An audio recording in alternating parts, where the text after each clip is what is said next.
নমস্কার বন্ধুরা, ঝর্ণা ঝুমা কিচেনে সবাইকে স্বাগত। আজ আমি তেলে ভেজে লিট্টি তৈরি করব। আর লিট্টি বিহারের একটা ফেমাস ডিশ। তো আমি রেসিপিটা কিভাবে তৈরি করেছি সেটা এখন আপনাদের সাথে শেয়ার করব। আজ আমি তৈরি করব আলুর লিট্টি। তো আলুর লিট্টিটা আমি কিভাবে তৈরি করেছি চলেন সেটা এখন আপনাদের সাথে দেখাবো। সেই জন্য দেখেন এখানে আমি 3 কাপ আটা নিয়ে নিয়েছি। তো আটা এখন আমি মেখে নেব। আটার মধ্যে আমি পরিমাণ মতো নুন দিয়ে দিয়েছি, দিয়ে দিলাম সামান্য চিনি। চিনিটা দিলে কি হবে, খেতে কিন্তু খুব টেস্টি লাগবে। এখানে আমি দেখেন দিয়ে দিলাম খুব সামান্য আজওয়ান। আজওয়ানটা হাতের সাহায্যে একটু ক্রাশ করে দেব, তাতে গন্ধটা কিন্তু খুব ভালো হবে। এখন এগুলো সব ভালোভাবে আমি মিশিয়ে নেব। মিশিয়ে এখন দেখেন জল দিয়ে একটা ডো তৈরি করে নেব।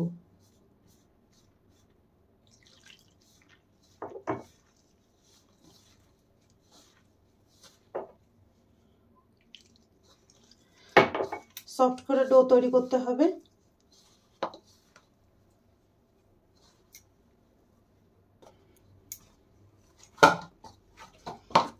দেখেন আটা মাখা হয়ে গেছে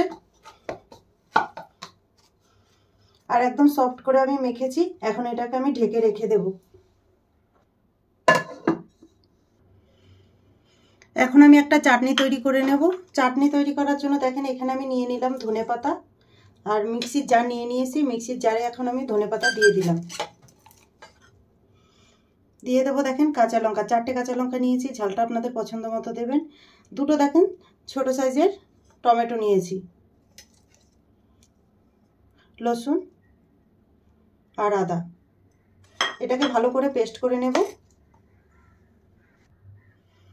টেস্ট হিসাবে দেখেন নুন দিয়ে দিলাম। এখন চাটনিটা আমি পেস্ট করে নিচ্ছি। দেখেন এখানে আমি চাটনি পেস্ট করে নিয়ে নিয়েছি আর চাটনিটা এখন আমি বাটিতে নিয়ে নেব।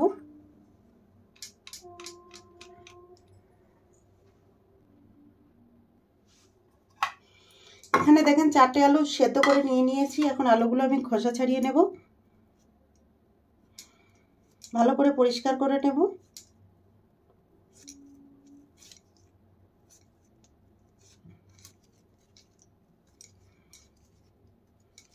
দেখেন আলুর খোসা ছাড়ানো হয়ে গেছে, একটা ছাড়িয়ে নিয়েছি। এইভাবে সবকটা আলুর খোসা আমি ভালো করে ছাড়িয়ে নেব।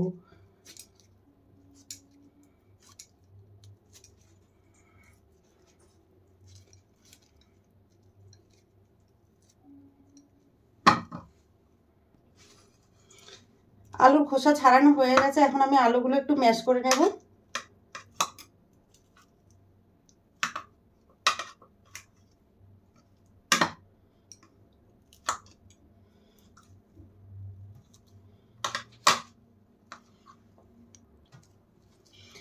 আলু দেখেন ভালো করে আমি ম্যাশ করে নিয়ে নিয়েছি।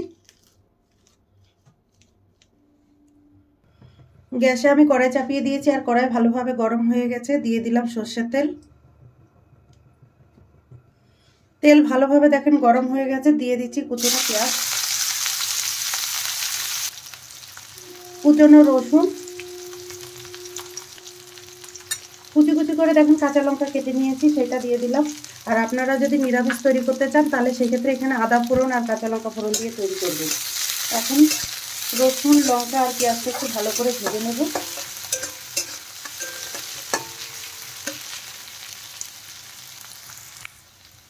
টেস্ট হিসাবে আমি দেখেন নুন দিয়ে দিলাম, হলুদ গুঁড়ো, নেড়ে চেড়ে আরেকটু মশলা কষিয়ে নেব। দেখেন মশলা ভালোভাবে কষানো হয়ে গেছে। এখন আমি এর মধ্যে সেদ্ধ করা আলুটা দিয়ে দিলাম। ভালো করে নেড়ে চেড়ে মিশিয়ে নেব মশলার সাথে আলু।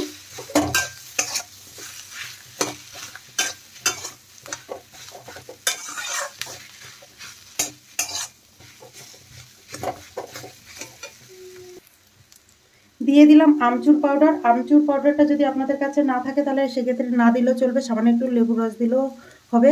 আর এর মধ্যে একটু টকটক খেতে খুব ভালো লাগে। দিয়ে দিলাম দেখেন ধনেপাতা। এখন ভালোভাবে নেড়ে ছেড়ে মশলা তৈরি করে নিয়েছি। দেখেন আলুর মশলা আমার তৈরি হয়ে গেছে, নামিয়ে নেব এখন। আর এই আলুর মশলাটা নামিয়ে কিন্তু ঠান্ডা করে নিতে হবে। দেখেন তৈরি হয়ে গেছে।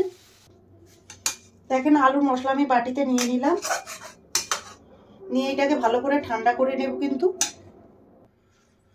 এখন আমি আটা ডোটা দেখে নেব। দেখেন খুব সুন্দর সেট হয়ে গেছে আটা, আর সফট হয়ে গেছে আরো। এখন এখান থেকে আমি ছোট লেচি কেটে নেব। যেই সাইজের তৈরি করবেন সেই সাইজেরই আপনারা লেচিটা কেটে নেবেন। দেখেন আমি এই সাইজ করে তৈরি করব, সেই জন্য আমি এই সাইজের বানিয়ে নিচ্ছি লেচি।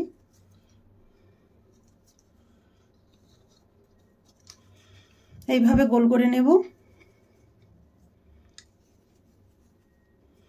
তারপরে দেখেন এইভাবে আমি বাটির মতো তৈরি করে নিচ্ছি। যেইভাবে আমরা আলুর পরোটা তৈরি করি ঠিক সেইভাবে এভাবে বাটির মতো তৈরি করে নিতে হবে। দেখেন এখানে যে আমি আলুর মশলাটা তৈরি করে নিয়েছি, তো আলুর মশলাটাও ঠান্ডা হয়ে গেছে। এখন এর ভেতরে আমি ভরে দিচ্ছি। দেখেন ভরে দিয়ে এইভাবে মুখটা বন্ধ করে দিতে হবে। দেখেন ভালো করে বন্ধ করে দিয়েছি, দিয়ে এক্সট্রা যে আটাটা থাকে সেইটা আমি তুলে নেব। এইভাবে কেটে নিয়েছি, তারপর একটু গোল করে দিলাম। চাইলে আপনারা এরকম গোল গোল ভেজে নিতে পারেন, আমি একটু সামান্য এইভাবে করে নেব। দেখেন এইভাবে আমি সবকটা তৈরি করে নেব।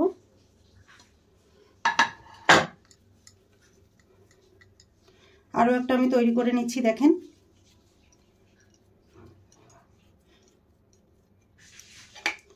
বাটির মতো এইভাবে তৈরি করে দেখেন আলুর মশলা দিয়ে দিলাম, দিয়ে এটাকে দেখেন বন্ধ করে দিচ্ছি এইভাবে। আর আলুর মশলাটা আপনারা যখন তৈরি করবেন তখন কিন্তু আলুর মশলা তৈরি করার পরে ঠান্ডা করে নেবেন ভালো করে, নালে কিন্তু ভরতে পারবেন না এইভাবে পুর। দেখেন আরও একটা তৈরি হয়ে গেছে।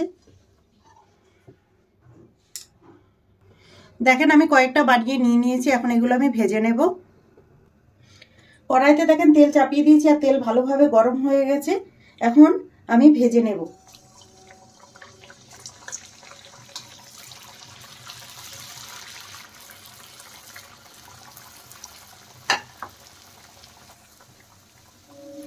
উল্টে পাল্টে ভালো করে আমি ভেজে নেব।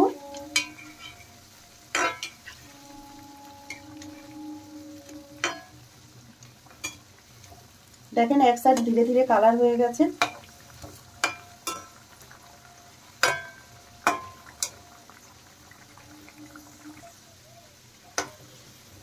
দেখেন এখন আরেকবার উল্টে দিচ্ছি, আর এই সাইডে দেখেন লিট্টিগুলো খুব ভালো ভাজা হয়ে গেছে।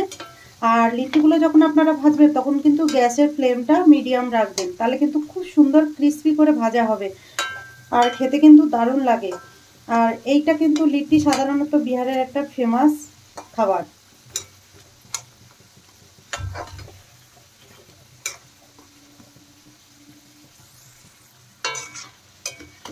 দেখেন লিট্টিগুলো ভাজা হয়ে গেছে। লিট্টি ভাজা হয়ে গেছে কি করে বুঝবেন? দেখেন লিট্টি ফেটে গেছে, তখন বুঝতে হবে যে লিট্টিগুলো তৈরি হয়ে গেছে। এখন আমি নামিয়ে নেব। দেখেন আর কালারটা খুব সুন্দর হয়েছে। এখন আমি দেখেন প্লেটে নিয়ে নিলাম।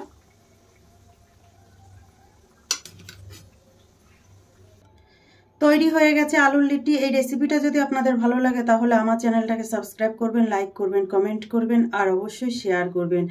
আর আমি যেইভাবে বানিয়েছি প্লিজ আপনারা এইভাবে লিট্টিটা বানিয়ে খেয়ে আমাকে কমেন্ট করে জানাবেন। ভিডিওটা দেখার জন্য আপনাদের ধন্যবাদ।